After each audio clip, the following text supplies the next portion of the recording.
नमस्कार. आज आपण न्यायालयीन कामकाजासाठी पाटस या रेल्वे स्टेशनवरून सोलापूर येथे जाण्यासाठी निघालेलो आहोत. परंतु या ठिकाणी मात्र हे पहा, आपण पाटस रेल्वे स्टेशन या ठिकाणी आहोत. रात्रीच्या 11:28 झालेले आहेत.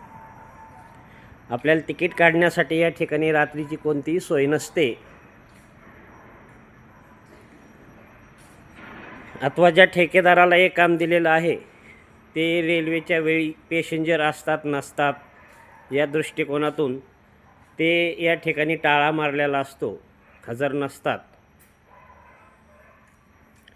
आणि आपल्याला न्यायालयीन कामकाजासाठी रेल्वेने प्रवास करताना तिकीट आवश्यक आहे. म्हणजे पैसे असूनसुद्धा आपल्याला तिकीट मिळत नाही. हे पहा, तिकीट खिडकी ही बंद आहे.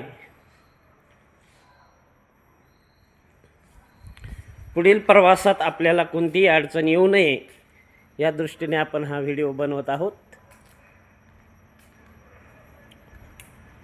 म्हणजे ग्राहक संरक्षण कायद्यानुसार कोणत्याही ग्राहकाला प्रवास करायचा असल्यास संबंधित रेल्वे शासन हे केंद्र शासन आहे आणि यांचे मात्र या ठिकाणी तिकीट उपलब्ध होत नसल्यामुळे आपण आता पैसे असूनही विना तिकीट प्रवास करत आहोत.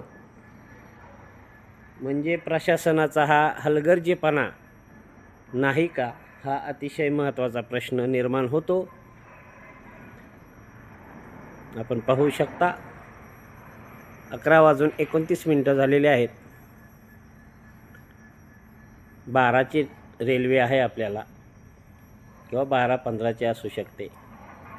आपण आता पाटस या रेल्वे स्टेशन ठिकाणी आहोत.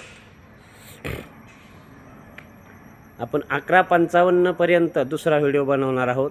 म्हणजे जेणेकरून पुढील प्रवासात आपल्याला काही अडचण आल्यास हा व्हिडिओ आपल्याला कामी येऊ शकतो. हेही अतिशय महत्त्वाचे. आपला जन आवाज क्राईम न्यूज, औदुंबर फटाले.